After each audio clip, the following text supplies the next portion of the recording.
Good evening and welcome. Tonight, Inspector General of Police Mohammed Adamu bars Federal Special Anti-Robbery Squad from routine patrols and stop and search operations.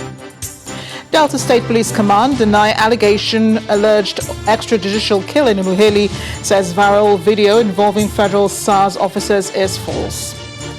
Political campaigns continue in Ondo ahead of next week's governorship election, with APC and PDP candidates seeking conduct of free, fair and violent-free poll.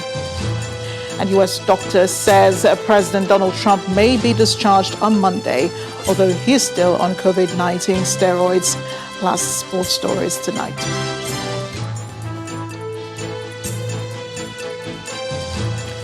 Police authorities today ordered the immediate ban on the personnel of the Federal Special Anti-Robbery Squad and other police tactical squads from carrying out routine patrols and other conventional low-risk duties. The order from the Inspector General of Police, Mohammed Adamu, also names the Special Tactical Squad, Intelligence Response Team, Anti-Cultism Squad, and others operating at the federal, zonal, and command levels. Mr. Adamu also warns the tactical squads against the invasion of privacy of citizens through indiscriminate and unauthorized search of mobile phones, laptops, and other smart devices. They are to concentrate and respond only to cases of armed robbery, kidnapping, and other violent crimes when the need arises. This is confirmed in a statement from the Force Public Relations Officer, DCP Frank Mba, which explains that they are all prohibited from stop and search duties, checkpoints, mounting of roadblocks, and traffic checks. Police personnel are also not authorized to embark on patrols or tactical assignments in Mufti. The IGP's directive come against the backdrop of findings by the leadership of the force that a few personnel of the tactical squads take advantage of official duties to perpetrate all forms of illegality. Meanwhile, the Vice President, Professor Yemi Osinbajo, has applauded the IGP's ban on routine patrols of FSARS and other tactical squads of the police. Professor Osinbajo, who was speaking to State House correspondents at his residence in the State House, Abuja, describes the routine attacks on young people as infuriating. The Vice President condemns the actions by officers he calls bad eggs of the force and urges the police to stick to their mandates. The Vice President also applauds civil organizations for speaking up against the injustices carried out by these elements on young Nigerians. I'm very concerned, in fact, sometimes angry about what I see happening, to young men and women who are arrested, or in some cases maimed or killed, by men of the police force, and in some cases those who man tactical units of the police force, such as SARS and the other different tactical units that there are. It is completely objectionable. It's unacceptable. These are individuals who are meant to protect Nigerians. For example, and I think in the statement it specifically said that you cannot have a situation where SARS say they're investigating cybercrime and arresting people, young men and women who are carrying laptops and carrying on their phones. Cybercrime is an electronic crime. There's no way that you can investigate that by seizing people's phones in a taxi or in their cars. So I think it's very obvious that this is a major concern. A few bad eggs within the police force are causing a lot of these, and because it's all over the place in different states, there's a need, of course, to take serious action. I think that the IG statement today is a good first step. Vice President Yemi Osinbajo. In the meantime, the Delta State Police Command has rejected the viral video of the killing of a young man in Uheli, allegedly by the operatives of the Special Anti-Robbery Squad, SARS, describing it as malicious and misleading. The State Police Authority explains that officials of Operation Safe Delta were on patrol in the area when they noticed a vehicle parked along the road. As they approached the vehicle, the driver drove off in top speed, which prompted the security officials to chase the vehicle and apprehend the occupants. On the 3rd of October 2020 at about 16:00 hours, that is 4 p.m. precisely, operatives of Safe Delta Squad in Ughelli, while on patrol along Wari Ughelli by Wetland Hotel Ughelli, observed a white-colored Lexus Jeep without registration number that suddenly parked by the roadside, which on sighting police patrol team, the driver immediately zoomed off at high speed in a suspicious manner. It could be recalled that it is under a similar circumstance that some suspected kidnappers recently kidnapped a woman who was with her 2 children in a car in same Ughelli, escaped from police patrol team along Ughelli-Patani Expressway in the operational Mercedes-Benz car before they were later arrested in Patani. Consequently, the team gave them a hot chase and they successfully intercepted the vehicle and arrested the 2 occupants. On their way to the station with the arrested suspect inside the police patrol vehicle, one of the suspects jumped out of the moving vehicle and sustained body and head injuries. While trying to rescue him, angry mob came out to attack the policemen, which made the team to leave the scene with the other suspect in their patrol vehicle to their office to avoid violent confrontation with the mob. However, other police patrol teams were promptly mobilized to the scene, but were informed that the victim had been rushed to a private hospital in Ughelli by passers-by. The patrol team immediately visited the victim in the hospital, where he is seen alive and is recuperating. From Delta, we move to Kano, where the State Police Command has arrested a woman whose 2 kids were found dead in a pool of their own blood. The woman allegedly killed the children in protest of her husband's decision to take another wife. The incident happened while the husband was staying with his new wife in another house. The woman allegedly assaulted other residents who attempted to apprehend her while fleeing the scene of the alleged crime. The State Police Command says she is being interrogated at the state's Criminal Investigating Unit. Staying with security, the police in Ekiti State have confirmed the killing of a member of staff of Ekiti West Local Government Council by gunmen. According to the police, the body of the victim, who is also a pastor, was found at his farm in a reserved forest located along Aramoko, Ijero, Ekiti. He says investigation is ongoing towards identifying and arresting the perpetrators. In the meantime, following the bank robbery in Ekiti on Friday, the State Police Command says in the course of the manhunt for the robbers, it has recovered 3 vehicles along with some improvised explosive device. The police say the robbers will soon be nabbed. The presidency has been responding to criticism trailing the 2-week suspension of the planned protest and strike by organized labor after an agreement was reached with the federal government. A special advisor to the president on media and publicity, Mr. Femi Adesina, alleges that the critics became disgruntled because they had apparently perfected plans to use a strike by the labor unions as a smokescreen to unleash anarchy on the land. He claims that some people had calculated that the strike would weaken the government so much and influence the 2023 elections. The statement reads, "For some others, bitter enders who have remained entrenched in pre-2015-2019 elections mode, it was opportunity to avenge the 2012 Occupy Nigeria protests, which they believe largely devalued the government of the day and led to its eventual ouster in 2015.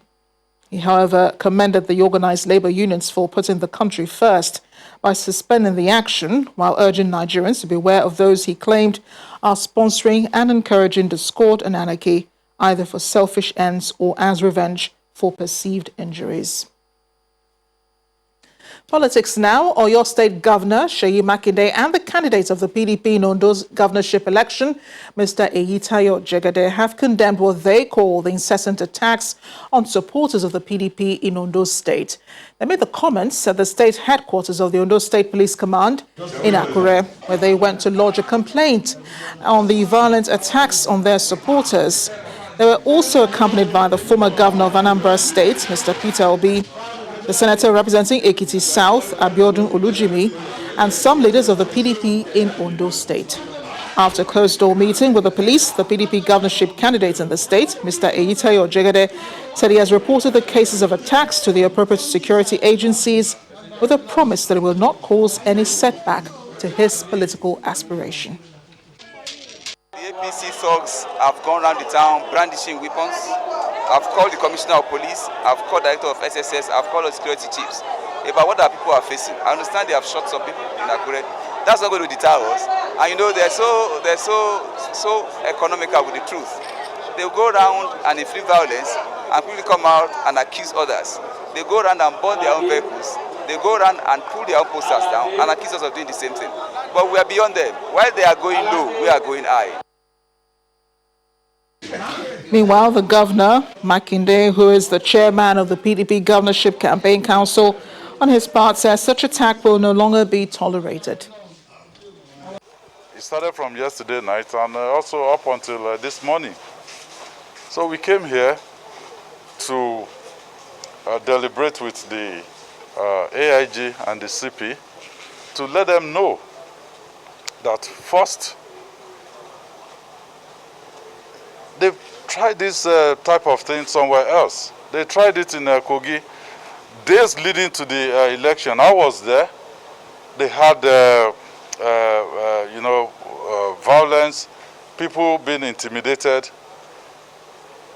And we came to tell them that, yes, APC have gotten away with this in other places, but we are prepared for them here. Those places were taken by surprise, but not anymore.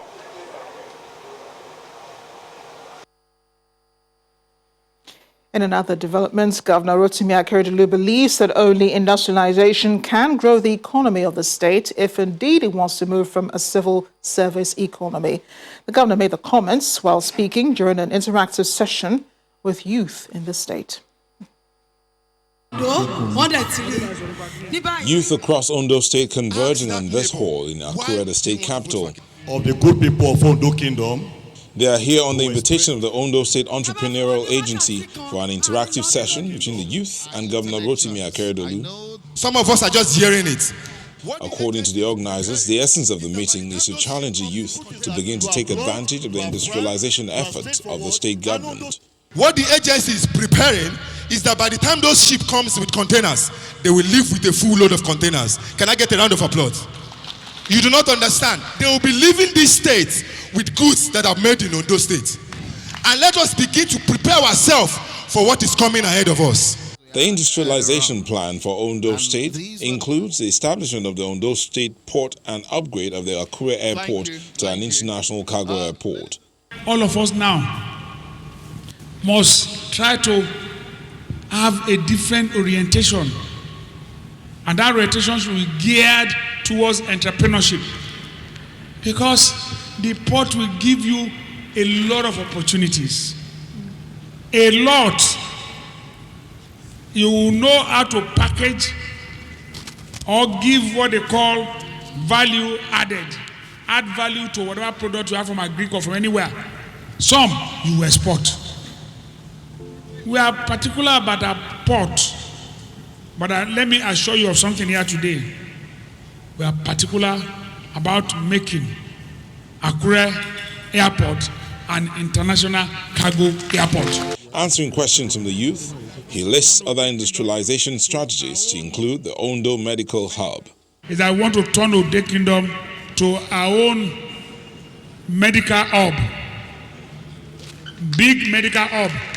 We already have the University of Medical Sciences there. That's why today in Ondo East, we are putting up the first independent school of public health. While the state government plans massive job creation for youth, the Ondo State governor harps on the need for them to plan to be employers of labor rather than seeking government jobs. In part two, after the break, we'll have more on the upcoming Ondo governorship election. Plus, Vice President Yemi Osinbajo canvasses for a stronger and united Nigeria, cautions against sacrificing merit on the altar of ethnic balance. Stay with us.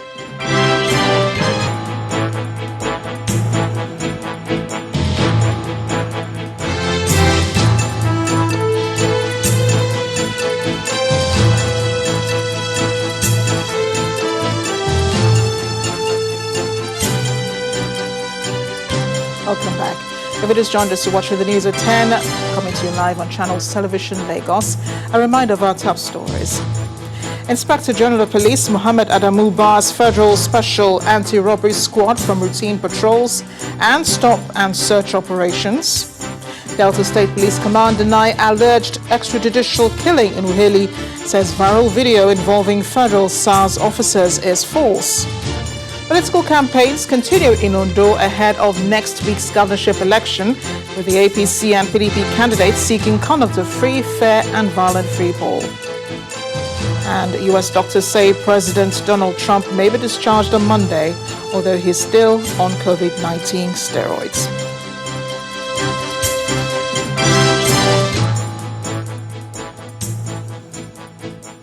Staying with the upcoming election, the People's Democratic Party's campaign council is calling on President Muhammadu Buhari and the Independent National Electoral Commission to replicate the Edo State experience in Ondo, as the exercise was adjudged to be free and fair. The spokesperson of the PDP campaign council, Kola Olubodion, says the party is concerned about the body language of the incumbent governor of the state, as well as security agencies whom they feel may take sides during the contest. The PDP is asking President Buhari to prevail on the electoral umpire and security agencies who will be participating in the election to play by the rules of the game.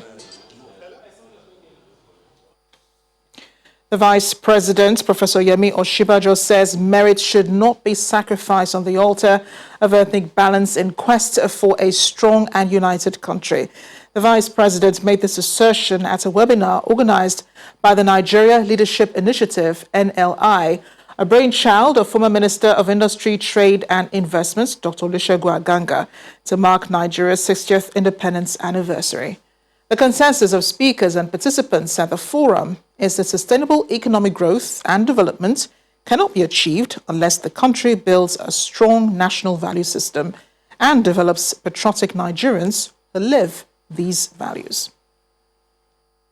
We're joined today by His Excellency, the Vice President, Professor Yemi Osinbajo.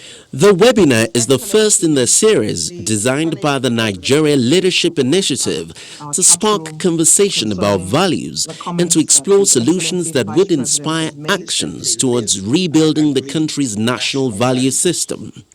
So establishing the right values is an investment that we make in our greatest asset, and that is our people. So this webinar is a call to action by the NLI. That sets the tone for the conversation. The special guest of honor, former head of state, General Yakubu Gowon, advocates deliberate tending of values at all levels of education. History and civic education studies should be reintroduced, and the National Youth Service Corps, NYSC, should also be re-engineered as originally envisaged to serve as a program during which values-based leadership principles are discussed and encouraged. The keynote speaker, Vice President Professor Yemi Osinbajo, emphasizes the need to promote merit and the rule of law instead of ethnic and religious balance in the leadership structure. The dominant principle should be merit. Federal character is essentially affirmative. What it seeks to do is to create a balance. But even if we were to create that balance should still be based on merit. So, for example, if we say that a particular zone should produce a particular candidate for whatever position, that zone should be required to provide or to produce the very best. And it is possible to find the very best. What you find repeatedly is a situation where the choices are not based on merit. And of course, everything simply goes around the whole question of, well, all we're trying to do is to create a balance. For the Senate President, family and curriculum alignment is critical. When we teach in our schools, we should have curricula that will continuously be modified redesign, redefine to meet the challenges that we face. Today, because of the availability of the internet, keeping to core values, teaching them and continuously exemplifying and playing them out requires more efforts. The views of these lead speakers offer the platform for the panelists who proffer even more practical solutions. So it's if we can reach that consensus of enlightened self-interest, understanding that we all benefit if we create a better social code that allows us to create a better society, which will have impact in every other area of our lives. You want to make sure that promotion is not based on ability to recite public service rules and to name which states of Nigeria are named after rivers. It should actually be based on a demonstrated ability to show an understanding and a commitment to the ethics and values that bind the country. There's always the need to prioritize social virtues as we involve the youth in the process of rebuilding. Nigerian youth need to have an identity as such that makes us feel we are part of something as Nigerians, that makes us feel we are included in everything that Nigeria revolves around.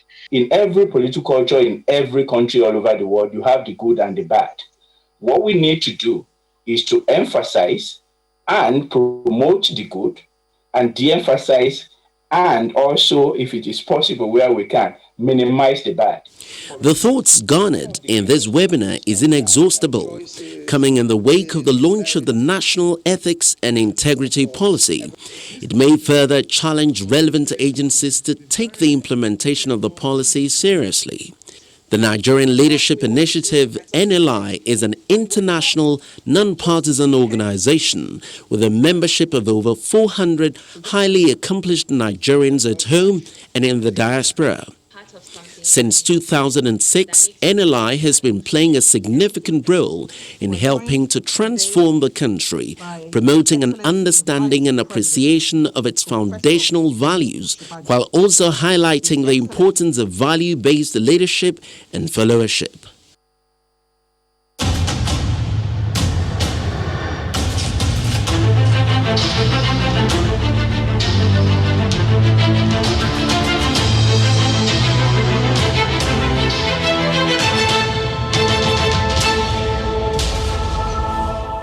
From the days of Electricity Company of Nigeria, ECN, to Nigeria Electric Power Authority, NEPA, to Power Holding Company of Nigeria, PHCN, and then to a completely privatized sector, it's been one effort or the other to bring more power to Nigeria.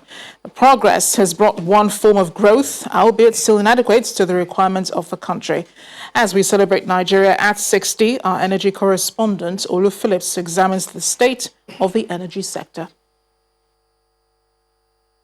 Energy provision has for a long time remained a thorny issue, a continuous talking point, and one that has sharply pitched consumers against providers. So thorny and in dire need for improvement that several reforms in the past have culminated in the sector that has essentially moved from a private enterprise to a public sector-driven endeavor. Consumers want more energy supplied to them, while operators want the right pricing and payment for the product being delivered or demanded. Now, why haven't we been able to meter everybody? It's all tied to these tariffs, because metering is a cost of the tariff. No, again, investor will put in money to subsidize a system. If they had allowed for cost-reflective tariffs from the get-go as was promised, then the metering program would have been rolled out. There's a mixture of interventions now, CBN, World Bank, to some extent Ministry of Finance, they've all recognized this and they're making funding available. Call it cost-reflective tariff or the argument by consumers to have more before they can pay more, the sector needs a common ground. Also, the federal government have conceded to tariff increase but chose to capture it as service-reflective tariff. Consumers have been grouped into bands A, B, C, D, and E. D and E are to remain unchanged, and they represent the masses and largely unmetered. Those in category A, B, and C are the consumers who are already clamoring for more services and can pay the right price and whose self-generating has not paid off. It was intended to happen 1st of April. COVID came. It was shifted to June. COVID was still around. It was shifted to July. They couldn't manage until now they shifted it to September. Now, what people don't realize is that there is a shortfall when the tariff is not cost reflective. There's a gap between the actual cost and the base cost. You cannot push that differential cost to anywhere else. Government had to bear that responsibility. Last year, President Buhari signed an agreement with Siemens Company worth $2 billion in the first instance. The Siemens deal, a three-phased plan and proposal, will deal essentially with improving transmission and distribution infrastructure across the country, an endeavor which will see Nigeria with a capacity of 25,000 megawatts of electricity by 2025. With the Presidential Power Initiative, timelines will be kept, quality of equipment will also be guaranteed. In the next 2-3 years, there will be such a dramatic change in Nigeria's power sector. 2023 is not a lot of time away. There's the 7,000 megawatts milestone, then 11,000, and ultimately 25,000 megawatts. Our goal is simply to deliver electricity to Nigerian businesses and homes. If the president succeeds in solving the electricity challenge in Nigeria, that alone will be enough legacy for this administration. Olu Phillips, Channels Television News. When the news at 10 returns, so we'll be taking a closer look at the energy sector with energy consultant Mr. Olabode Showumi. He'll be in our Abuja studio. We'll also look at the assumption in the 2021 budget in comparison with the current fiscal documents with data and information consultant Babajide Ogusowo. Do stay with us.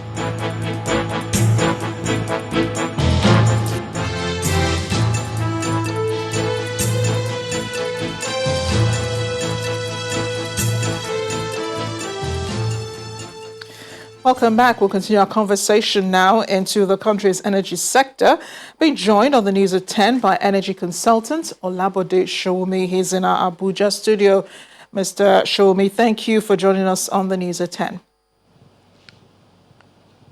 Thank you. Thank you for having me. A few months ago, the House of Representatives conducted an investigation into why the power sector has not worked optimally. They had to submit their final reports. What kind of solutions do you think they can come up with? I think that the House of Reps brought to the floor an issue for public hearing, which was debated and sent to a committee which was headed by the leader, Honorable Dogwa. I think it should be understood that they called and considered all submissions from the three various sections of the industry, both generation, transmission, and distribution. I partly worked for that committee. While I would not want to second guess the final submissions, but it is expected that they will look into some of the vexed issues that had bedeviled the industry as a whole. Of course, one of it being metering. There's definitely the issue of tariff pricing, and there's also moving forward the need to onboarding some of the issues that have bedeviled both the generation and the distribution companies with respect to the losses and the debts that they may own. So, but without trying to second guess the committee, it is expected that whatever they come up with as a whole, combined with the tariff increase that has happened, will put the whole industry on a new pedestal. And when analysis will be done subsequently, it will be done on issues and solutions for the industry rather than analyzing the problems. And there are so many complaints from consumers and even operators in the energy sector why we're not getting enough power supply and so on. What is the way forward at this time? I think very importantly, as a people, even as players within the industry, is to shift focus from a complaint and problem identification thinking to a solution orientation. I think generally it should be understood that for any problem to be solved, you cannot build something of substance on a negative. You can only build on a positive. So we first need to identify the positive aspects within the industry, the things that have moved forward. I mean, the industry has not yet collapsed. It could have collapsed, but it has not. So we need, on the basis of the positives, to now look at solution orientation. One other very important thing for everybody who is a stakeholder, including the consumer, is the need for them to also educate themselves on the basics and fundamentals of the industry. This is important so that comments and commentary can be based on knowledge. Yes, it is a technical industry. Yes, you can say it is none of your business how the technicalities work. But it is in the long-term interest of everyone to understand exactly what the issues are, such that when comments are being run by the industry players, you can have a critical mass of people who can now offer authoritative and informed views on the way forward. I think that is one very important thing that we should look at, the fact that the consumer base needs to be knowledgeable about what is happening in the industry, and we owe it to ourselves to be able to move the industry forward. Well, thank you so much for your analysis and submissions. Mr. Olabode Shawumi, thank you for joining us on the News at 10. Thank you. As part of the guidelines of the Fiscal Responsibility Act, President Muhammadu Buhari is expected to present the federal government's 2021 budget to a joint sitting of the National Assembly this week. What are the most sensitive assumptions in the 2021 budget? To share insights about the budget and its expected impact as data and information consultant, Babajide Ogusowo is here with me in the studio. Babajide, great to see you. Still scribbling away, are you? Good evening, Amarachi. Budget experts are saying that a budget is as good as its assumptions. What are you saying? How realistic are the assumptions we have for the 2021 budget? So let's simplify it this way. Tonight I brought you your budgets. That's it. I'll need to explain that and collect some change. Okay. The budget that will be presented this week, based on what was presented to the Federal Executive Council, total expenditure of 13 trillion naira in the 2021 budget. Well, here's what 13 trillion naira means for each of the 220 million Nigerians. It's just a budget of 150 naira per Nigerian per day. So I need to collect a 15 naira change. Again, the 13 trillion naira budget is the equivalent of 150 naira per Nigerian per day. Here's why this is important, Amarachi. The United States budget for 2021 in naira terms is an equivalent of 13,500 naira per US citizen per day. In other words, what the United States budgets for each citizen per day is what the Nigerian government budgets for 90 citizens. Just consider that. And so that is the size of our budget. 13 trillion naira seems to be a lot of money if you look at it from that figure. But if you look at it based on the amount of impacts or the per capita, like we've explained, then you probably might want to look at it as some sort of chicken change, or what a scholar called it, rabbit poo. But you have talked about assumptions. There are two assumptions that are very important: all revenue and inflation. All revenue because of that's where the country gets most of its foreign earnings from, and inflation because of the value. So I'd like us to take a look at what has been the approved oil benchmark since 2015, because there we'll see a lot of insights. And if we take a look at what has happened in the last 5 years, here's what you find. In 2015, the National Assembly had approved $53 per barrel as the oil benchmark. 2017, $45. Last year, 2019, $60. This year was $57 before the revised $25. Here's what you notice if you focus on the approved oil benchmark in the last 5 years. There has been no year where the oil benchmark has been the same. There has been no year that we've seen consistency in the oil price benchmark. And this is what we are building the foundation of the budget on. In other words, consistently, the foundation of the budget has been built on an oil price benchmark that is uncertain. And so in this budget, we're seeing a proposal of $40 per barrel. But based on what has been happening since the beginning of the Fourth Republic, there is a high probability that it's either that will be under or over what will eventually be classified as actual. So there's been a lot of uncertainty even in the oil price benchmark. Yeah, and we know that 150 naira per day isn't doing anything for Nigerians anyway. But security, health, works, transport, there are some of the ministries that are assumed will get an increase in allocation. How much of an impact will that have on the standard of living? You know, the former U.S. President, Abraham Lincoln, had said, you can fool all the people some of the time. You can fool some of the people some of the time, but you can't fool all of the people all of the time. I'd like us to take a look at the actual expenditure, this time not the budget, but how much has been spent by the federal government, and to look at why are we having concerns over the impact it's creating. In 2015, yes, the actual expenditure was 4.9 trillion naira, but because of inflation that year, 9%, in real terms, that's just 4.5 trillion naira. In 2016, even though the federal government spent 5.4 trillion naira, the combined inflation of 2015 and 2016 of 26% gives an equivalent of 4 trillion naira. In other words, the real expenditure, the real value was lower than that of 2015. Let's take a look at what happened last year, 2019. 9.3 trillion naira was spent, but cumulative inflation rate since 2015 was 63%. So looking at the 2019 expenditure of 9.3 trillion naira relative to how much it was worth in 2015 was only worth 2.5 trillion naira. So the summary is the naira is losing value, Amarachi. And because the naira is losing value, the Nigerian budget is getting smaller, even though we are spending more. To make it a bit more easy for you to understand, in 2010, the minimum wage was 18,000 naira.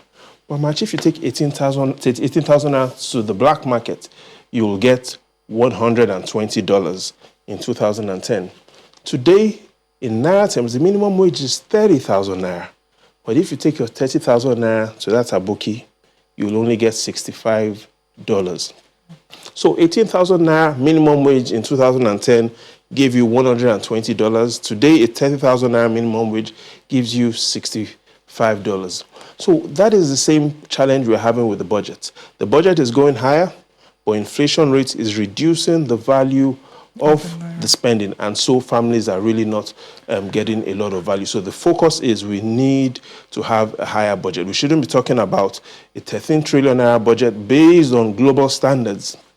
We should be talking about a 900 trillion naira budget. And if we continue going at the speed of a 13 trillion naira budget this year or next year, and then we move to a 15 trillion naira budget, a lot of Nigerians will still not feel the impact, because as the budget is increasing, the inflation rate is reducing the impact that Nigerians are feeling and the real value of the money.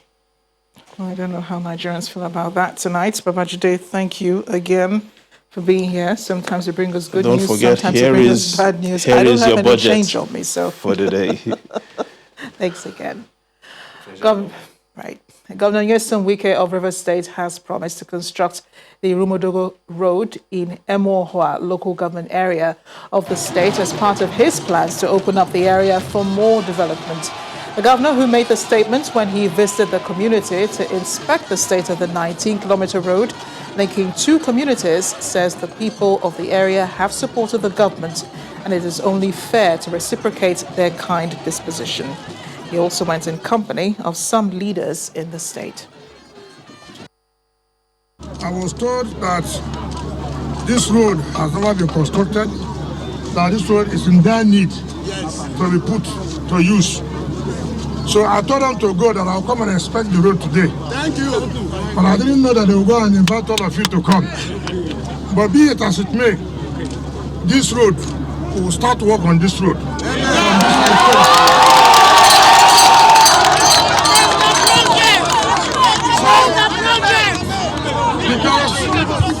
because I don't know what will happen. The people of this area, they have given us support enough. So it is our own time to pay you back. So go home and sleep. Go home and sleep. That today, go home. Our own is not to make promise. I didn't come here for you to read the address. No. The day you read the address, the day we complete this road.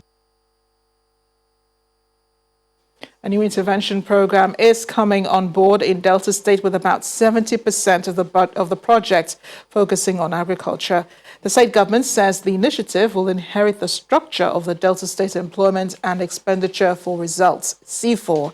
According to them, the World Bank program is aimed at helping communities, especially those in the rural areas, to recover from the economic loss through agriculture, public works and empowerment, as well as cash transfers.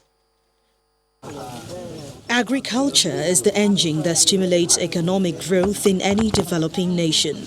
And with the drop in oil production, many states are now investing in this sector. In Delta State, many farmers, through the State Employment and Expenditure for Results, have been empowered to improve on their farm produce and earn a living for themselves and their families. The state government steering committee is going round to various projects to get first-hand assessment on how the program has impacted lives. Umunede Community Health Center with medical equipment, the Fadama project and other farm settlements were visited, and the beneficiaries are excited and grateful. With C4, we have been able to build the health center, the staff quarter, then the 3 classroom block, and the roads, they are also renovating. Since when Okowa don't bring this thing for Okala here, everybody they enjoy. After the tour, the committee addresses the media in Asaba on their plans to put agriculture top on the list of its budget. For us, since C4 is wrapping up, we intend to bring that program to inherit the structures of C4. But our program is to run across 4 pillars. The 4 pillars, one of them is a coordination pillar, but the other 3 pillars are 1 on agriculture, the other one on small and medium enterprise, and then empowerment of youths, and then the women empowerment programs. If you look very carefully, the area in which some of our people will benefit mostly is in agriculture, because that is where we will really get people that will go straight directly to farm, to go out farm, where you have bulk of people that were employed. That is the area that we are looking at, and as it is now, the care is designed towards the agricultural sector. The Delta State government says the World Bank monitoring and evaluation reports of the 2020 pilot phase officially closed after over 7 years of active intervention adjudged the state to have performed beyond expectations.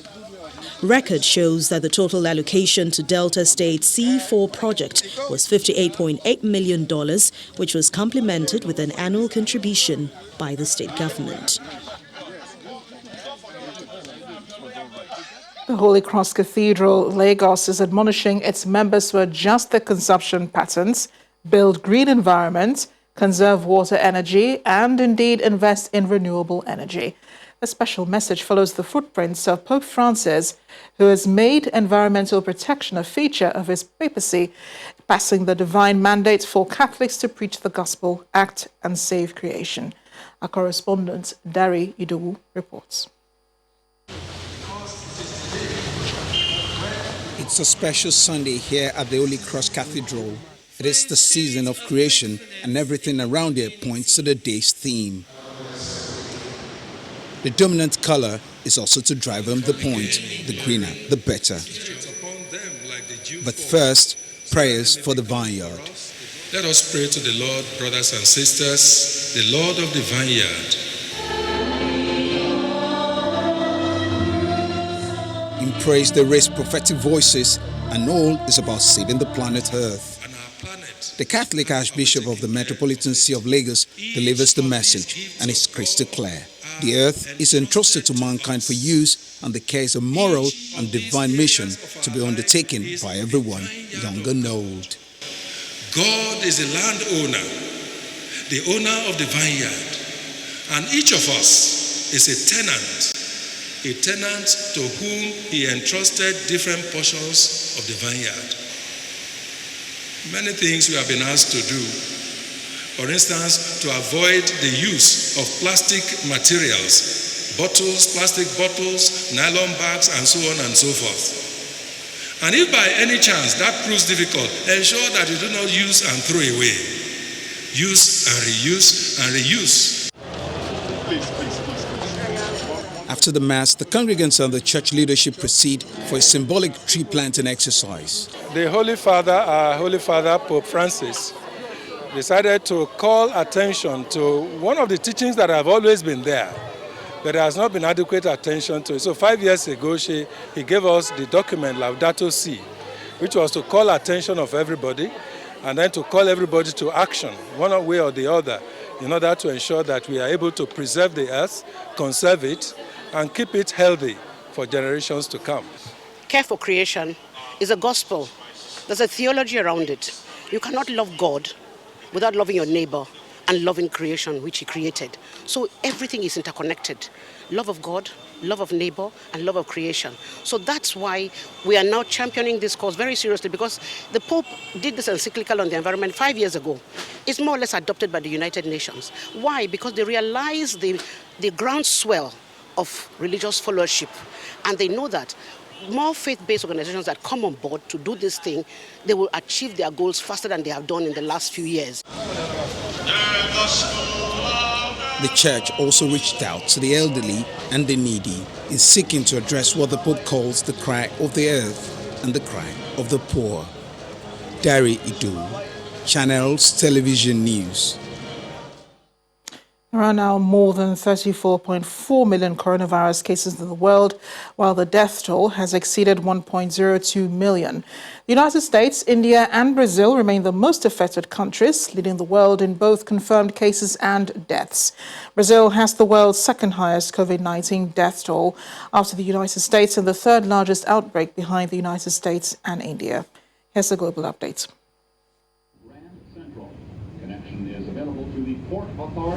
While the United States continues to take the lead in the number of coronavirus cases, New York City Mayor Bill de Blasio says he's moving to shut non-essential businesses as well as schools in 9 neighborhoods identified as coronavirus clusters. New York is one of only 18 states where cases have not risen over the past 2 weeks. 9 states have reported increases in COVID-19 cases over the last 7 days, mostly in the upper Midwest and West, where chilly weather is forcing more activities indoors. Life is gradually returning to normal in Mecca as pilgrims trickled in after authorities partially lifted a coronavirus ban on performing the Umrah, a pilgrimage to Islam's 2 holiest sites that is undertaken at any time of the year. Saudi Arabia, which held a largely symbolic Hajj earlier this year, limited to domestic worshippers, has allowed citizens and residents to start performing Umrah as of Sunday at 30% capacity, or 6,000 pilgrims a day. It will open for Muslims from abroad starting November 1st. Graduation season in Thailand is being hampered by the coronavirus, casting a shadow over graduates' future as more than 500,000 Thai students are faced with a shrinking economy and an emerging political crisis that could diminish their prospects long-term. In an effort to offset the impact, the government has approved employment subsidy programs and measures to help graduates and a training program to help graduates learn new skills while providing an allowance. The UK on Saturday reported 12,873 new COVID-19 cases, setting a record daily figure for the country, with the government blaming the jump on a reporting delay by a technical issue. The tally is almost double the figure previously reported, as it included late report cases from previous days due to technical problems. Doctor to the U.S. President Donald Trump says his condition is improving as he's being treated for COVID-19 at the Walter Reed Military Medical Center in Washington, where he has been since Friday. Dr. Sean Conley told reporters today that the president had received supplemental oxygen on Thursday and Friday and is also being given the steroid dexamethasone. The briefing comes a day after contradictory messages from the White House caused widespread confusion about the president's condition. The president has continued to improve. As with any illness, there are frequent ups and downs over the course, particularly when a patient is being so closely watched 24 hours a day. We review and debate every finding, compare it to existing science and literature, weighing the risks and benefits of every intervention, its timing, as well as any potential impacts a delay may have. Over the course of his illness, the president has experienced 2 episodes of transient drops in his oxygen saturation. We debated the reasons for this and whether we'd even intervene. It was a determination of the team, based predominantly on the timeline from the initial diagnosis, that we initiate dexamethasone.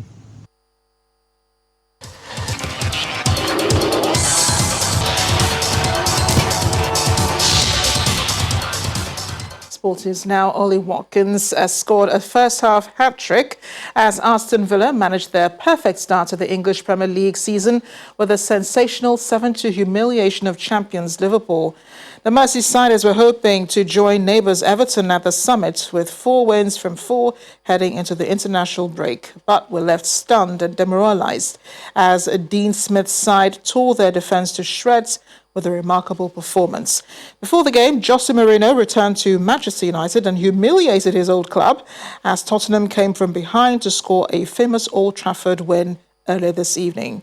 Son Heung-min and Harry Kane scored twice, with Tanguy Ndombele and Serge Aurier also on target as 10-Man United suffered a defeat on par with their 6-1 thrashing at home by Manchester City in 2011. West Ham have made it back-to-back wins with an outstanding performance to end Leicester's 100% winning start to the season. Arsenal scored 2 quick-fire team goals to extend Sheffield United's pointless start to the Premier League season, although the Blades did manage their first goal. Bukayo Saka believes he was right to turn down Nigeria's national team in favour of England because of how the 3 Lions have transformed under Gareth Southgate. The 19-year-old was handed his first senior England call-up last week and is likely to make his debut as the 3 Lions face Wales, Belgium and Denmark. Saka, who was born in London, also had the opportunity to represent Nigeria on the national stage, but the winger insists England's bright future led to his decision to go with the 3 Lions. Tennis, Rafael Nadal is 3 matches away from a record-extending 13th French Open title after thrashing Sebastian Korda in straight sets to reach the quarterfinals. The world number 2 converted 8 of 11 break points to breeze past his American opponent 6-1, 6-1, 6-2 in 1 hour, 55 minutes. By reaching his 14th quarterfinal in Paris, Nadal breaks the tie with Novak Djokovic at the clay courts Grand Slam Championship. He improves to 14-1 round of 16 encounters at Roland Garros.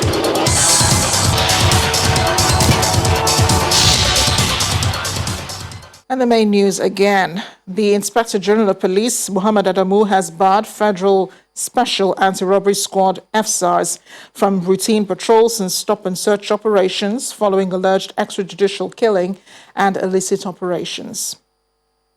Also today, political parties in Ondo State have continued their preparations ahead of next week's governorship election, with candidates of the APC and the PDP seeking the conduct of free, fair and violence-free election on October 10. And U.S. doctors today said President Donald Trump may be discharged Monday, although he's still on COVID-19 steroids. That's it on the news at 10 tonight. Thank you for watching. I'm Amarachi Ubani. Good night.